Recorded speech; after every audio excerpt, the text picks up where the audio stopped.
are going to study history from class 8th. The chapter which we will study today is chapter number 3, ruling the countryside. तो इस chapter में हम ये पढ़ेंगे कि जब कंपनी दीवान बनी, यानी ईस्ट इंडिया कंपनी जब दीवान बनी तो उसने कौन से नए मेथड्स बनाए रेवेन्यू जनरेट करने के, और साथ ही उस टाइम की एग्रीकल्चरल कंडीशंस क्या थी ये भी जानेंगे हम अपने आज के चैप्टर में। तो चलिए शुरुआत करते हैं। On 12th August 1765, east India company became दीवान। आपको याद होगा हमने प्रीवियस चैप्टर में ये पढ़ा था कि जब एक बैटल ऑफ बक्सर हुई थी इन द ईयर 1764, और ये किनके बीच में हुई थी? ये हुई थी मीर कासिम और ब्रिटिशर्स के बीच में। एंड इसमें जीते कौन थे? ऑब्वियसली जैसा कि हमने पढ़ा था इसमें जीते कौन थे? East India Company. तो जैसे ही इन्होंने ये युद्ध जीता तो 1765 में इन्हें बना दिया गया दीवान ऑफ बंगाल। यहाँ अगर आप इस इमेज में देखें, यहाँ आपको दिखाया गया है कि जो शाह आलम सेकंड है वो एक लीगल डॉक्यूमेंट हैंड ओवर कर रहे हैं रॉबर्ट क्लाइव को, और यहाँ पे उन्हें दीवानी मिल गई है कि नहीं, ईस्ट इंडिया कंपनी को ऑफ बंगाल। बंगाल को एडमिनिस्टर करना और वहां पे एक नया कलेक्शन जो है रेवेन्यू का कलेक्शन, उसका सिस्टम डेवलप करना, ये सारी रिस्पॉन्सिबिलिटीज किन पे आई? On East India Company. तो अब जब ये लोग बने दीवान तो इनके ऊपर जो जो जिम्मेदारियां बढ़ी, अगर उनके बारे में बात करें तो सबसे पहले बात ये थी कि उन्हें ऑर्गेनाइज करना था क्या? अपने रेवेन्यू रिसोर्स को। रेवेन्यू जैसा कि हमने आपको पहले भी बताया है क्या होता है, ये जो टैक्सेस हम कलेक्ट करते हैं ना फ्रॉम पीजेंट्स या from the residents of that place, तो वो जो रेवेन्यू है, जो इनकम है, उसे कैसे ऑर्गेनाइज करना था ये इनके लिए बहुत जरूरी हो गया। उसके अलावा इन्हें ऐसी क्रॉप्स को यील्ड करवाना था जो इनके लिए जरूरी थी।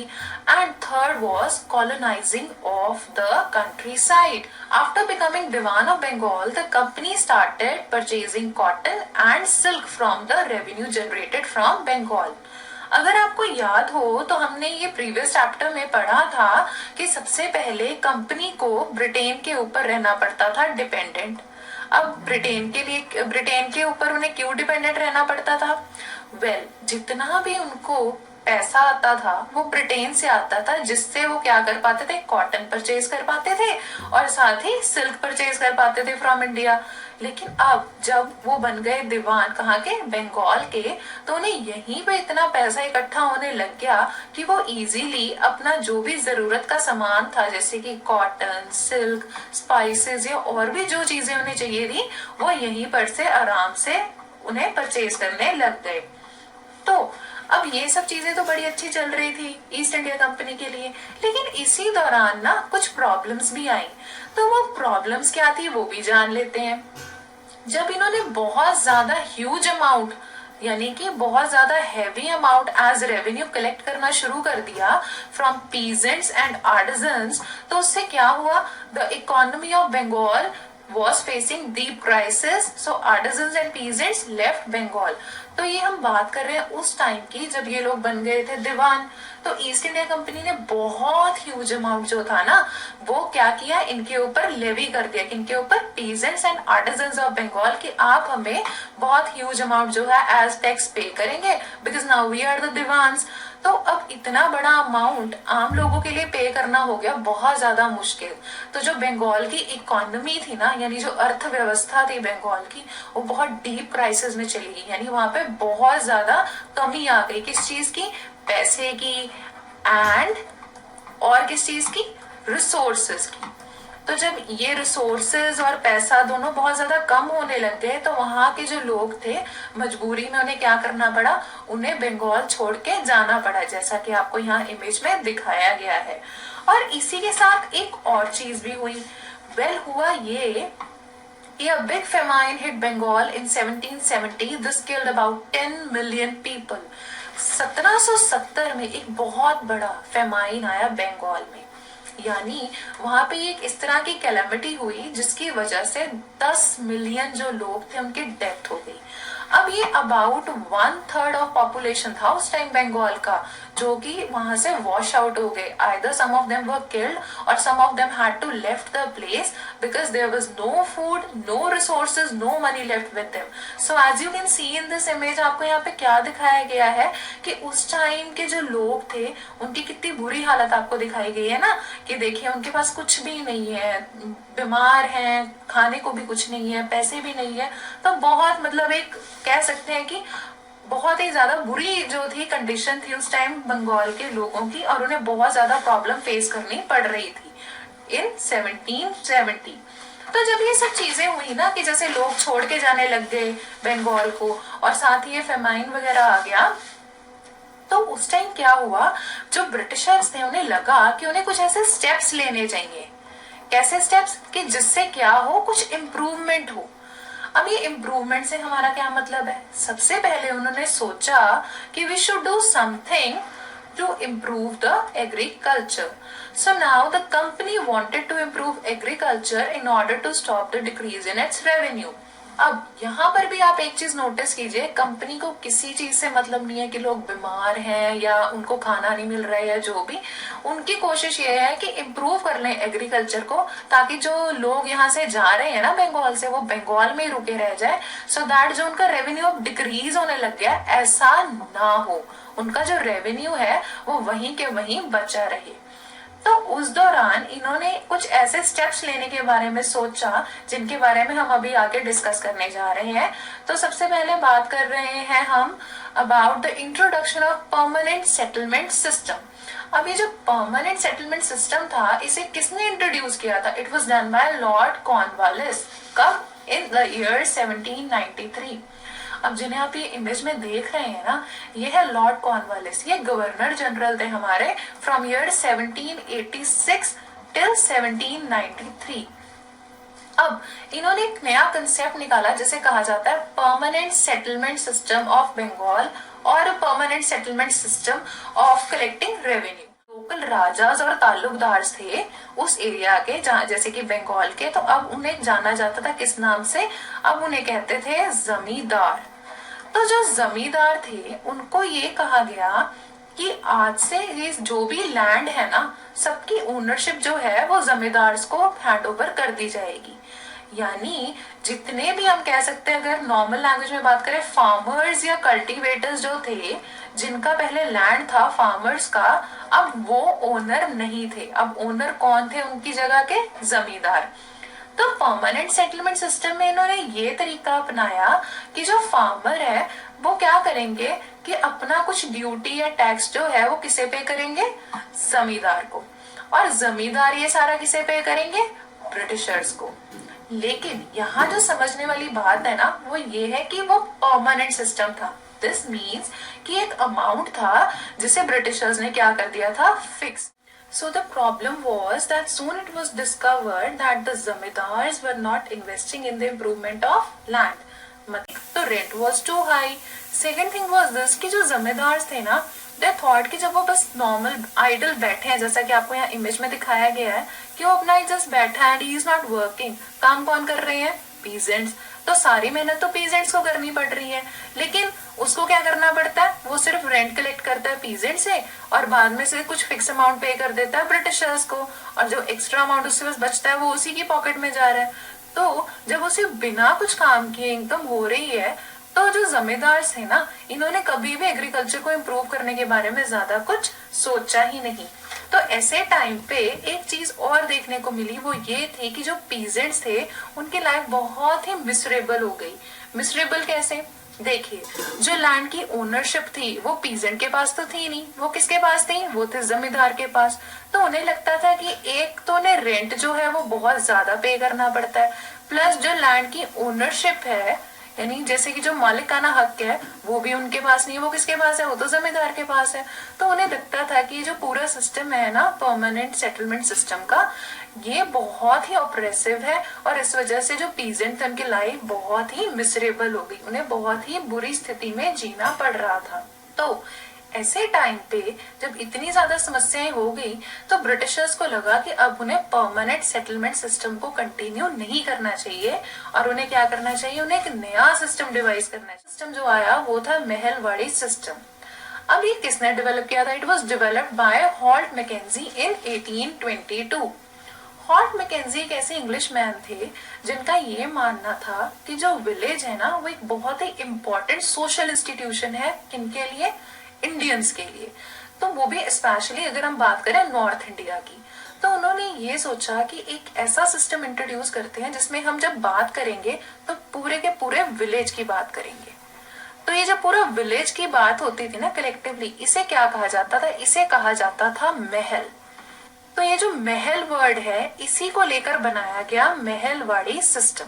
ठीक है, और ये कब बनाया गया? इन द ईयर 1822। तो it was introduced in northern parts of India, यानी इंडिया का जो नॉर्दर्न हिस्सा है ना, जो सारा आप देखते हैं नॉर्दर्न पार्ट है, जैसे कि हम बात करते हैं अभी प्रेजेंट की बात करें जिसमें यूपी, पंजाब और ये जितना भी प्लेन एरिया आता है ना नॉर्दर्न पार्ट का, तो ये वहां पे इंट्रोड्यूस हुआ था। ठीक है, अब ये जो सिस्टम था ना ये परमानेंट सेटलमेंट सिस्टम से कुछ हद तक डिफरेंट था। ये डिफरेंट कैसे था वो भी जान लेते हैं। आपको याद होगा उसमें क्या होता था कि हर इंडिविजुअल पीजेंट जो था वो किसको पैसे देता था? जमींदार को। और जमींदार किसे पैसे देता था? ब्रिटिशर्स को। लेकिन यहाँ पे सिस्टम चेंज किया गया। कैसे? पहला तो जो फिक्स रेंट वाला सिस्टम था वो हटा दिया गया। इन्होंने कहा कि हम हर पीजेंट से एक जितना रेंट नहीं ले सकते, तो उसके लिए उन्होंने क्या किया? फील्ड्स वर मेजर्ड। अब होता ये था कि कुछ ऑफिसर्स असाइन किए गए जो विलेज में जाके लैंड्स को इंस्पेक्शन करते थे वहां पे, और हर जो खेत होते थे ना, जो फील्ड्स होती थी, इनकी मेजरमेंट करते थे। वो इसलिए क्योंकि उन्होंने ये कहा कि जिसके पास है स्मॉल लैंड तो उसका रेंट भी होगा स्मॉल, और जिसके पास है बिग लैंड तो उसका रेंट भी होगा बिग। यानी जितनी आपकी लैंड है आप उसके अकॉर्डिंगली रेंट को पे करेंगे।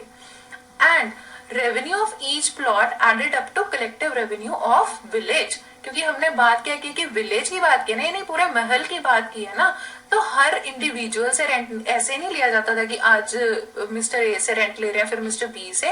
वो क्या करते थे, सभी का रेंट एक जगह क्या होता था, टोटल अप होता था। ठीक है, और जब ये रेंट जो है उसको टोटल अप कर लेते थे तो वो कलेक्टिवली पूरे विलेज की तरफ से दिया जाता था ब्रिटिशर्स को। और ये जो रेवेन्यू था इट वाज रिवाइज पीरियोडिकली। मतलब अब जैसे पहले फिक्स रेंट था ना इन परमानेंट सिस्टम, अब फिक्स रेंट वाला जो सिस्टम था वो नहीं रहा। अब क्या हो गया कि हर कुछ टाइम पीरियड के बाद उस रेवेन्यू को, उस रेंट को क्या किया जाएगा, रिवाइज किया जाएगा, यानी कम या ज्यादा किया जाएगा according to the situation. And जो विलेज हेडमैन थे ना, तो village headman collected the revenue. तो जहां पहले परमानेंट सिस्टम में जमींदार को थी ये ड्यूटी कि आप कलेक्ट करेंगे, जमींदार कलेक्ट करते थे ना रेंट, तो अब ये किसे हैंड ओवर कर दी गई, ये रिस्पॉन्सिबिलिटी हैंड ओवर की गई विलेज हेडमैन को। जो गांव के मुखिया होते थे वो ये सारा रेवेन्यू कलेक्ट करते थे और हैंड ओवर करते थे ब्रिटिशर्स को। And as we have already discussed it, village को क्या कहा जाता था, विलेज को कहा जाता था महल। अब ये जो रियोतवाड़ी सिस्टम था इसे किसने किया था develop? It was developed by governor of Madras Thomas Munro in 1820। लेकिन इसके बारे में भी एक छोटी सी कहानी पहले जान लेते हैं। एक्चुअली में क्या था कि ये सारा सिस्टम एक स्मॉल स्केल पे स्टार्ट किया गया था। By whom? By captain Reid. अब ये कैप्टन रीड जो थे इन्होंने ये सिस्टम स्टार्ट किया था एक स्मॉल स्केल पे। ऐसा हुआ था कि जब ब्रिटिशर्स ने टीपू सुल्तान को हरा दिया था ना, जैसे हमने पढ़ा था एंग्लो मैसूर वॉर में टीपू सुल्तान को हरा दिया था, तो उसके बाद जो कुछ इन्होंने एरिया टीपू सुल्तान का अक्वायर किया था ना, उसपे कैप्टन रीड ने ये सारा सिस्टम पहले स्मॉल स्केल पे चलाया था। तो उसी का एक बेस तैयार करके थॉमस मुनरो जो कि गवर्नर थे मद्रास के, इन्होंने 1820 में ये सिस्टम शुरू किया जिसे कहा जाता था रियोतवाड़ी सिस्टम। अब ये introduce in southern parts of India. ये कहाँ पे इंट्रोड्यूस हुआ था? Southern parts of India. Responsibility जो डाली ना कि भाई हाँ आप ही से पैसा इकट्ठा करेंगे, वो किन पे डाली गई? वो डाली गई थी ऑन रियोट्स। रियोट्स कहा जाता है कल्टीवेटर्स को जो उस लैंड में एक्चुअली काम कर रहे हैं, यानी जैसे जो फार्मर्स वगैरह है। तो रियोतवाड़ी सिस्टम इसीलिए उसे कहा जाता है क्योंकि डायरेक्टली डील किनके साथ कर रहा है? रियोट्स के साथ। अब यहाँ पे जो एक चीज कॉमन थी विद महलवाड़ी सिस्टम, यहाँ पे भी फील्ड्स को क्या किया गया? मेजर किया गया कि जिसकी जितनी फील्ड है उसके अकॉर्डिंगली वो रेंट देगा, and the revenue was revise periodically. Similarly जैसे कि महलवाड़ी सिस्टम में था कि रेंट जो था उसको कुछ टाइम पीरियड के बाद रिवाइज कर दिया जाता था, यानी कम या ज्यादा कर दिया जाता था। एंड यहाँ पे directly britisher started collecting revenue. अब उन्होंने यहाँ पे जैसा कि हमने कहा जमींदार भी नहीं है, कोई हेडमैन वगैरह वाला सिस्टम नहीं है, तो रियोट्स यानी कल्टीवेटर से डायरेक्टली कौन कलेक्ट कर रहा है? ब्रिटिशर्स कलेक्ट कर रहे हैं क्या? रेवेन्यू। अगर हम रियोतवाड़ी सिस्टम की बात कर रहे हैं, यहाँ पे भी सबसे पहले प्रॉब्लम ये थी कि the amount of the tax was very high. बहुत हाई अमाउंट जो था टैक्स का वो रखा गया था। तो इसकी वजह से क्या हुआ? Peasant started deserting countryside. जो पीजेंट्स है वो इतने मजबूर हो गए क्योंकि रेंट तो पे नहीं कर पा रहे हैं, तो बहुत ज्यादा फिर उन्हें परेशानी झेलनी पड़ रही है, पैसा ही नहीं है उनके पास, कोई इनकम नहीं है, कुछ नहीं है, तो उन्होंने क्या करना शुरू कर दिया? कंट्री साइड यानी जो उनके घर थे, उनके रूरल एरिया वाले जो सारा था ना घर, वो सब उनको छोड़ के जाना पड़ गया दूसरे प्लेसेस पे। किस लिए? ताकि वो वहां पे जाके कुछ इनकम वगैरह अपनी अर्न कर पाए। जिनकी बात हो रही है कि वो किस लिए यूज होंगे? फॉर यूरोप, कि यूरोप में जिन चीजों की सबसे ज्यादा डिमांड है, तो वो सारी चीजें जो थी ना वो यहाँ इंडिया में जबरदस्ती कल्टीवेट करवाई जाती थी बाय द ब्रिटिशर्स। तो वो क्या क्या थे? जैसे कि फर्स्ट इमेज में देखिए, यहाँ आपको एक जूट की कल्टीवेशन दिखाई गई है। तो जो बंगाल रीजन था वहां पे जूट उगाने के लिए फोर्स किया जाता था कल्टीवेटर्स को। Similarly the cultivators of Assam were forced to cultivate what? Tea. तो उन्हें सबसे ज्यादा ये कहा जाता था कि आप टी जो है उसको कल्टीवेट करें, क्योंकि असम की जो चाय थी उसकी बहुत ज्यादा डिमांड थी। कहाँ पे? यूरोप में। And sugarcane of UP was in demand, so वहां पे फोर्स किया जाता था कल्टीवेटर्स को कि आप सिर्फ शुगर केन ही सबसे ज्यादा ग्रो अप करेंगे, उसके अलावा आप कोई और चीज कल्टीवेट नहीं कर सकते। तो उस वक्त जो यूपी था ना उसको यूनाइटेड प्रोविंस कहा जाता था, ये बात आप याद रखना। एंड पंजाब में वीट उगाने के लिए ज्यादा जोर दिया जाता था। कल्टीवेशन की बात करें तो वो इसलिए जरूरी था क्योंकि it was of high demand for dyeing clothes in Europe, and India's tropical climate is suitable for its growth. देखिए, जो ये इंडिगो जैसे आप यहाँ इमेज में देख रहे हैं ना, ये क्या होता है? नील होता है, ठीक है। तो ये ऐसा ब्लू पाउडर था जिसे कि यूज किया जाता था क्लोथ्स डाई करने के लिए यूरोप में। तो इसकी बहुत ज्यादा डिमांड थी यूरोप में, एंड इंडिया का जो ट्रॉपिकल क्लाइमेट था ना वो सूटेबल था इसकी ग्रोथ के लिए, and India was the main exporter of Indigo. जब ये लोग यहाँ इंडिया में आए तो उस वक्त सबसे पहले सिचुएशन आप ये समझ लीजिए कि 1810 में क्या हो रहा था कि 95% जो हम कहते हैं इंडिगो था ना वो इंपोर्ट करता था ब्रिटेन। कहाँ से? फ्रॉम बंगाल। तो ये एक बहुत बड़ी चीज है कि ब्रिटेन को जितना इंडिगो चाहिए उसका 95% हिस्सा कहाँ से आ रहा है? बंगाल से। तो इसी वजह से बहुत से जो प्लांटर्स हैं उन्होंने क्या सोचा कि हम कहाँ चलते हैं? हम चलते हैं इंडिया, और वहां पे क्या करेंगे? वहां पे ग्रो करेंगे इंडिगो। तो जब ये इंडिया में आए प्लांटर्स फ्रॉम आउटसाइड इंडिया, तो इन्होंने कुछ ऐसे, हम डिस्कस कर रहे हैं मेथड्स की जो कि इंडिगो कल्टीवेशन में यूज होते थे। तो सबसे पहला मेथड था निज सिस्टम, ठीक है। तो अब ये निज सिस्टम क्या था? Under this system the planter produced on land which was under his control by way of ownership और rent basis. Large fertile area was required for indigo cultivation. तो यहाँ ना मैं आपको कुछ चीज समझा दूं, क्योंकि बहुत से बच्चे जो हैं वो क्या करेंगे? कंफ्यूज हो जाएंगे कि प्लांटर वर्ड जो है वो किसके लिए यूज किया गया है। हम प्लांटर यहाँ पे उन लोगों की बात नहीं कर रहे जो खेतों में काम करने वाले थे। प्लांटर वो लोग हैं जिन्होंने इन्वेस्ट किया अपना पैसा, किस लिए? ताकि इंडिगो कल्टीवेट करवा सके। तो सबसे पहला सिस्टम क्या है? निज सिस्टम। इसमें जो प्लांटर है ना, यानी जो बंदा सारा कुछ करवाना चाहता, वो क्या करता था? या तो लैंड खरीद लेता था या फिर उसे रेंट बेसिस पे ले लेता था। और ये बहुत लार्ज फर्टाइल लैंड जो था ना ये लिया जाता था, क्योंकि अगर आपको इंडिगो उगाना है ना तो उसके लिए आपके पास बहुत फर्टाइल लैंड होना चाहिए। तो अब ये लोग क्या करते थे? एक लैंड जो है उसको रेंट पे लेके या खरीद के उस पे अपने वर्कर्स रखते थे और उनसे क्या करवाते थे? सारी कल्टीवेशन करवाते थे। किसकी? इंडिगो की। ऐसे ही एक सेकेंड सिस्टम था जिसे कहा जाता है रियोती सिस्टम। अब रियोती सिस्टम में क्या था? Under this system planters entered into contract with riots or village headman and provide them with loan to grow indigo with the condition to keep 25% land exclusively for indigo cultivation. अब जो planter है ना, वो क्या करेगा, वो अपना land नहीं खरीदेगा, ना लैंड रेंट पे लेगा, वो क्या करेगा, रेवोच से बात करेगा। रेवोच आपको बताया ना जो कल्टीवेटर होते हैं, उनसे बात करेगा, या जो विलेज का हेडमैन है उससे एक क्या करेगा, कॉन्ट्रैक्ट साइन कर लेगा। अब जो प्रॉब्लम्स फेस की इंडिगो कल्टीवेटर्स ने, है ना, जिनकी हम बात कर रहे हैं, जो इंडिगो कल्टीवेटर्स थे, यानी कौन थे, जो थे रियोट्स। तो रियोट्स ने सबसे पहले चीजें जो नोटिस की वो क्या थी कि income from Indigo was less. Second चीज जो थी वो ये थी कि cultivators got trapped in never ending loan cycle. हमने अभी पहले बात की ना कि जो प्लांटर्स थे वो उन्हें लोन प्रोवाइड करते थे, किन्हें, रियोट्स को प्रोवाइड करते थे लोन, किस लिए, कि वो इंडिगो कल्टीवेट कर पाए। तो वो जो लोन था उस पे इंटरेस्ट रेट इतना ज्यादा होता था कि वो इंटरेस्ट रेट कभी वो पे ही नहीं कर पाते थे, क्योंकि हमने पढ़ा ना कि इनकम बहुत कम थी।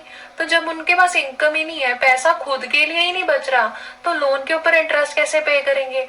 तो ये लोन जो थे ना साल दर साल चलते ही रहते थे, एक नेवर एंडिंग साइकिल के जैसे, और वो इन लोन्स के जाल में से कभी बाहर निकल ही नहीं पाते थे। Moreover, the land became infertile and unsuitable for growing rice crop. अब ये इतना इनफर्टाइल हो जाता था लैंड कि वहां पे राइस तक भी ग्रो नहीं हो पाता था, मतलब वो एकदम इनफर्टाइल बन जाता था लैंड, आप वहां पे कुछ भी नहीं उगा पा रहे। तो आपने क्या देखा, जो रियोट्स हैं, इनको क्या प्रॉब्लम आ रही है, पहला इनकम भी नहीं मिल रही, है ना, सेकंड इनके साथ क्या हो रहा है, नेवर एंडिंग लोन साइकिल में फंस गए, तीसरा इनके साथ क्या हो रहा है, इनकी लैंड जो है बिल्कुल वर्स कंडीशन में पहुंच गई है, इनफर्टाइल हो गई है। तो इसके बाद क्या चीज हुई, इसके बाद ये लोग विद्रोह पे उतर आए। तो उसे क्या कहा जाता है, उसे कहा जाता है ब्लू रिबेलियन। अब ब्लू रिबेलियन क्यों कहते हैं, देखिए हमने कहा ना इंडिगो ब्लू कलर का पाउडर है, तो जो विद्रोह किया गया उसे क्या कहा जाता है, ब्लू रिबेलियन। तो in March 1859, a rebellion broke in Bengal. The rebels were the indigo cultivators. उस दौरान क्या क्या हुआ, उस दौरान इन्होंने क्या किया, जितनी भी फैक्ट्रीज थी वहां पे जाके तोड़ फोड़ कर दी, कल्टीवेशन से मना कर दिया, और जो प्लांटर्स थे उनको बहुत ज्यादा नुकसान पहुंचाया।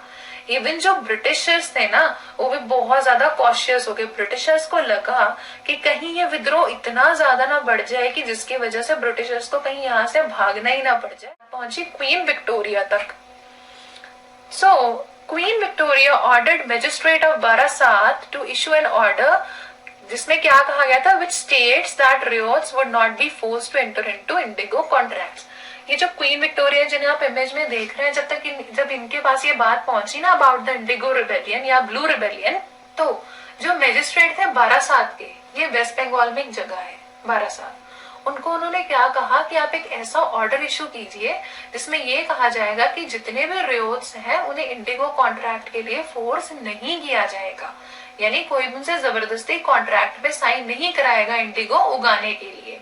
ठीक है, तो ये चीज हुई, लेकिन इसको भी ना एक तरह से आप ये कह सकते हैं कि गलत जानकारी पहुंची किन तक, रियोट्स तक। रियोट्स को लगा कि क्वीन ने ये कहा है कि अब ने इन फ्यूचर कभी भी इंडिगो उगाना नहीं पड़ेगा। ठीक है, यहाँ पे क्वीन ने तो ये ऑर्डर इशू करवाया था ना कि कोई भी कॉन्ट्रैक्ट में फोर्सिबली एंटर नहीं करवाया जाएगा किसी रियोट को, लेकिन रियोट्स ने क्या सोचा कि जितने भी आज तक कॉन्ट्रैक्ट्स हुए थे वो भी खत्म, और आगे से उन्हें कभी भी इंडिगो उगाने के लिए फोर्स नहीं किया जाएगा। तो इस वजह से कहीं क्या हुआ था कि कुछ हालात और बिगड़ गए थे, जो ये विद्रोह था ये थोड़ा और ज्यादा बढ़ गया था। तो इन सब चीजों को देखते हुए उस टाइम क्या किया गया, एक कमीशन बिठाया गया। तो एक सेट ऑफ कमीशन, एक कमीशन बिठाया गया जिसे हम कह सकते हैं क्या, indigo commission. So an indigo commission was set up to look into the matter. तो जो ये पूरा कमीशन था ना, ये जगह जगह गए, इन्होंने रियोट्स से बात की, प्लांटर्स से बात की, सबसे बात करने के बाद इन्होंने एक कंक्लूजन निकाली। तो दे कंक्लूडेड व्हाट, कि प्लांटर्स वर फाउंड गिल्टी।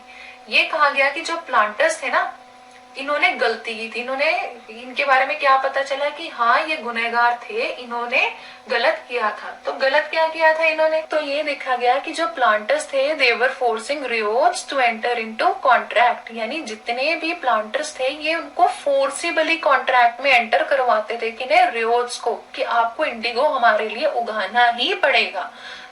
ठीक है, ये चीज थी। और क्या देखा गया, ये कि indigo cultivation was not profitable for रियोट्स।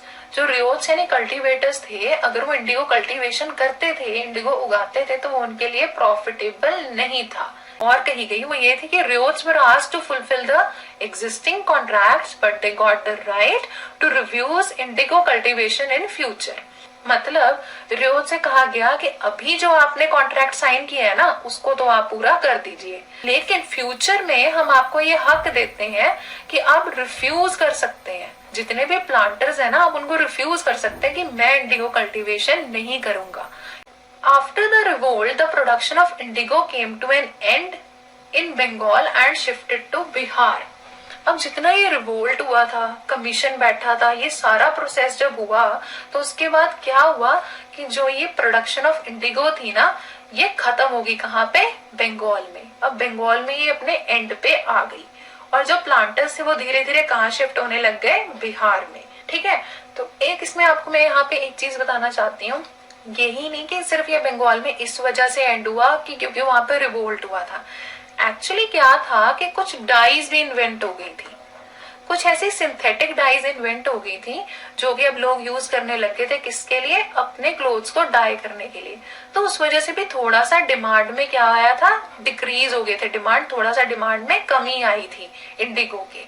And क्योंकि और ये हुआ था और साथ ही विद्रोह हुआ था, तो बंगाल में इंडिगो कल्टीवेशन पूरी तरह से एंड हो गया। एंड बाद में ये कहाँ पे शिफ्ट हुआ? जितने भी प्लांटर्स थे वो कहाँ चले गए? बिहार में, और ये वहां पे कल्टीवेशन करने लगे। लेकिन कुछ सालों बाद वहां पे भी सेम सिचुएशन अराइज हुए कि जब लोगों को लगा कि उन्हें लॉस हो रहा है, तो क्या हुआ? वो लोग भी वहां पे रिवोल्ट पे उतर आए। तो वहां पर भी कुछ ऐसी रिवोल्ट वाली सिचुएशन पैदा हो गई थी।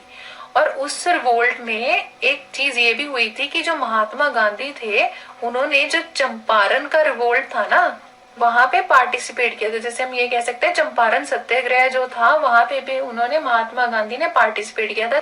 तो अब हम समझ चुके हैं सारी सिचुएशन इस चैप्टर में कि हुआ क्या है। अगर हम फिर से बात करें, पहले तो मेथड्स बनाए गए रेवेन्यू कलेक्ट करने के, जिसमें कौन कौन से थे? पहला था परमानेंट, दूसरा फिर कौन सा आया? महलवाड़ी सिस्टम, फिर कौन सा आया? रेवतवाड़ी सिस्टम।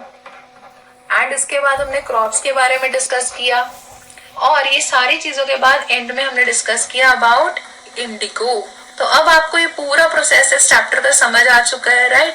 तो इसी के साथ ही we are coming to an end of our chapter.